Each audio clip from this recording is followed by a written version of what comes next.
શ્રાવણ કરવાથી દુર્ગતિ થતી નથી।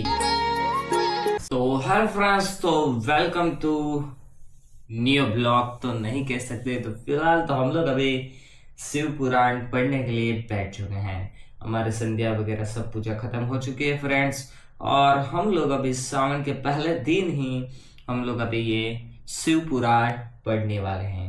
तो फ्रेंड्स मेरे साथ बने रहना। तो हम लोग आप सभी लोग को पढ़ के बताने वाले हैं कि उसमें महात्म्य और सभी प्रकार और सभी से क्या है।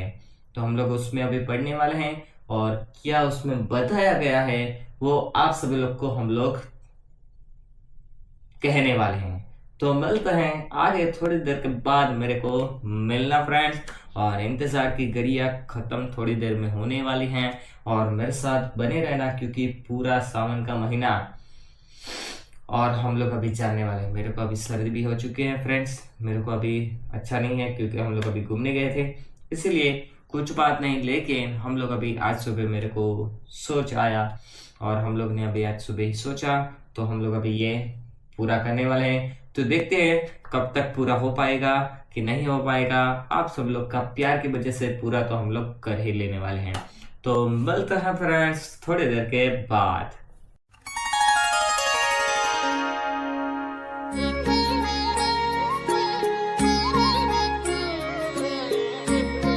फाइनली फ्रेंड्स मम्मी बात कर रही है। पहले तो पहला दिन हमारा खत्म हो चुका, और ये देखो अभी बात कर रहे हैं, इसलिए हम लोग अभी आप सब लोग को वीडियो नहीं दे पा रहे हैं। तो पहला दिन हमारा खत्म हो चुका, तो आप सब लोग के लिए महात्म्य जानने के लिए हम आप सभी लोग को बताने वाले हैं। इस ब्रेक के बाद मिलते हैं। मम्मी की बात खत्म होती है तो आप सब लोग के लिए ये पुराण पढ़ने वाले हैं।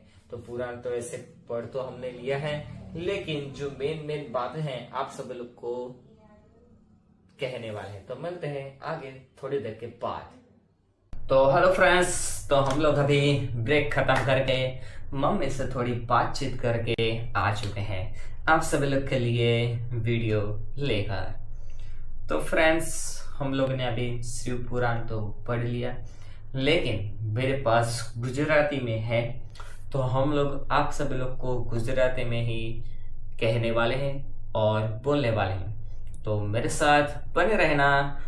तो फ्रेंड्स आप सभी लोग के लिए थोड़ा सा हम लोग अभी ज्ञान लेके आ चुके हैं, क्योंकि मेरे को भी बहुत सालों से इच्छा तो थी कि शिव पुराण श्रावण के दिन हम लोग पढ़ पाए।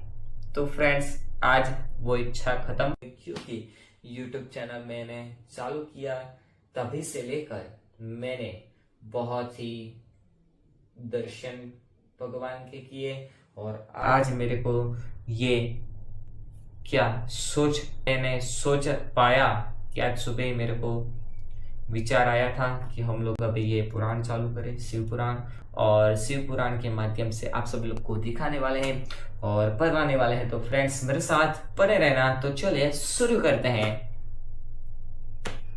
अध्याय पहलो, शिव महापुराण नो महिमा एटले के हे शुद्ध महाप्राज्ञ सर्व सिद्धांत विभव प्रभु। सौनक बोलिया,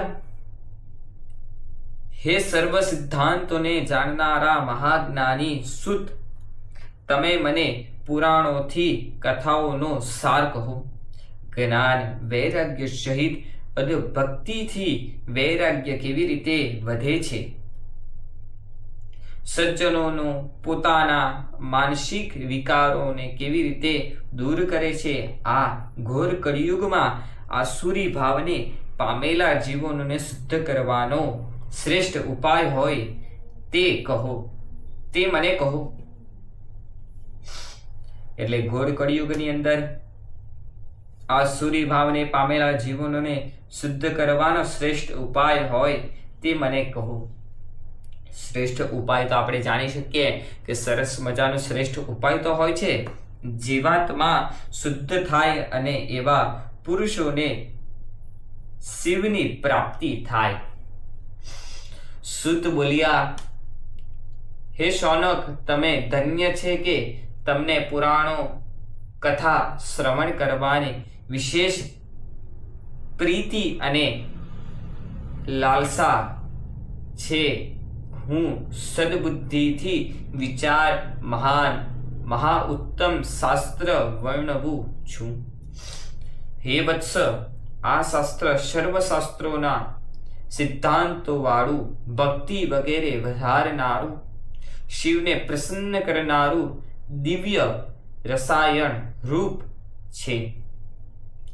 તે તમે એક ચિત્તે સાંભળો. હે મુનિ, આ ઉત્તમ શિવ મહાપુરાણ ભગવાન શિવજીને પોતે જ કહેલું છે. કાળરૂપી સર્પના મોટા ત્રાસથી ઉગારનારું આ ઉત્તમ સાધન છે.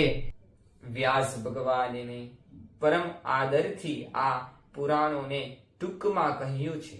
મનને નિર્મળ પવિત્ર કરવા માટે આ શિવ મહાપુરાણથી ઉત્તમ અન્ય કોઈ સાધન નથી. શાસ્ત્ર આપણું કહે છે કે શિવ પુરાણ થી ઉત્તમ અન્ય કોઈ સાધન નથી કે કળિયુગની અંદર સરસ મજાનું શિવનું કીર્તન કરે, ભક્તિ કરે, અથવા તો શિવ મહાપુરાણનું શ્રવણ કરે તો સરસ ફળ મળે છે. એ મહાબુદ્ધિમાન મુનિ મનુષ્યને પૂર્વજન્મના મહાપુણ્ય આ પુરાણનું પઠન અને શ્રવણ કરીને મનુષ્ય શિવપદને પામે છે. એટલે શાસ્ત્ર આપણું એમ કહે છે કે મનુષ્ય શિવ રૂપને પામે છે, કે આ શ્રવણ અને વાંચન કરવાથી શિવ રૂપને પ્રાપ્તિ થાય છે, એવું શિવ પુરાણમાં કહેવાયું છે. એક ચિત્તે કરેલું શ્રવણ ઈચ્છિત ફળ આપનારું છે. સર્વ પ્રકારના દાન અને યજ્ઞોથી જે પુણ્ય ફળ મળે છે તેવા પુણ્યની પ્રાપ્તિ આ શિવ મહાપુરાણ શ્રવણથી થાય છે. દરેક પ્રકારના યજ્ઞો, દરેક પ્રકારનું શ્રવણ, દરેક પ્રકારનું ફળ તે આ શ્રવણ કરવાથી અને વાંચન કરવાથી ફળની પ્રાપ્તિ થાય છે, એવું શિવ પુરાણમાં કહેવાયું છે. ધર્મને પ્રાપ્ત કરવા ઈચ્છનારાએ શિવ મહાપુરાણ શ્રદ્ધા ભક્તિથી નિરંતર સાંભળવું. જે મનુષ્ય આ શિવ મહાપુરાણને નિત્ય શ્રવણ કરવા અસમર્થ હોય તેઓ વધારે નહીં તો પણ રોજ લગભગ 2 ઘડી, 1 ઘડી, અડધી ઘડી કે ક્ષણવાર પણ આ ઉત્તમ શિવ મહાપુરાણને સાંભળે છે તેમની દુર્ગતિ થતી નથી. 2 ઘડી, 1 ઘડી કે 1.5 ઘડી કે શ્રવણ કરવાથી દુર્ગતિ થતી નથી, એવું શિવ પુરાણમાં કહેવાયું છે. શિવ પુરાણના શ્રવણથી જે ફળ મળે છે તેનું વર્ણન થઈ શકે એમ નથી. આ શિવ પુરાણ ગ્રંથના 24,000 શ્લોકો છે અને 7 સંહિતા છે.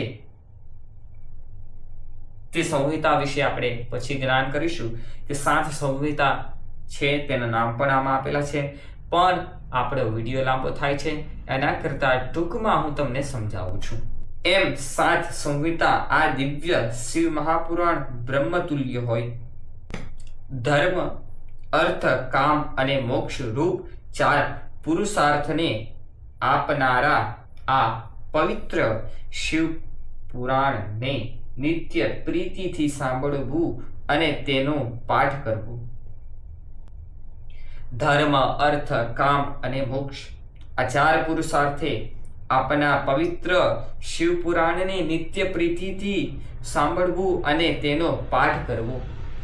આપણે સરસ મજાનું શ્રાવણના દિવસે ઈશાન શાસ્ત્રી સાથે આપણે આ લઈને રજૂઆત કરી રહ્યા છે કે સરસ મજાનું આપણને પ્રાપ્ત થાય. કે હું વિચાર કર્યો કે મારા જેટલા પણ સબસ્ક્રાઇબર છે તેને શ્રાવણ રૂપી મારા થકી કોઈ જ્ઞાન મળશે ને તો સરસ મજાનું એનું પણ કલ્યાણ થશે.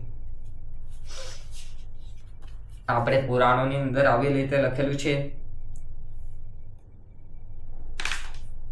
બ્રહ્મા વિષ્ણુ તથા મહાદેવ વગેરે દેવોને પ્રાણ સમાન ને પ્રિય છે. હું નિર્મળ બુદ્ધિ વાળો થઈ આ શિવ પુરાણને હંમેશા વંદન કરું છું. તેથી ભગવાન શિવ મારા પર પ્રસન્ન, જેથી કરીને આ તમે શ્રાવણ કરો ને ટૂંકમાં હું સમજાવીશ. ખાલી 2 મિનિટ તમારો આખો દિવસનો માટે આપજો કે જેથી કરીને તમારું કલ્યાણ થાય, જેથી કરીને तो મળીએ આપણે थोड़ी बार પછી. तो मिलते हैं आप सब लोग को थोड़ी देर के बाद. तो कैसा लगा वो मेरे को कमेंट सेक्शन में जरूर बता देना. तो ऐसे मेरे को सब्सक्राइब करके मत भूलना फ्रेंड्स. तो हम लोग आप सब लोग के लिए तो दिखा नहीं वाले हैं, लेकिन मेरे ज्ञान के लिए ये पूरा करने वाले हैं. तो मिलते हैं आपको आगे, तो मेरे साथ बने रहना.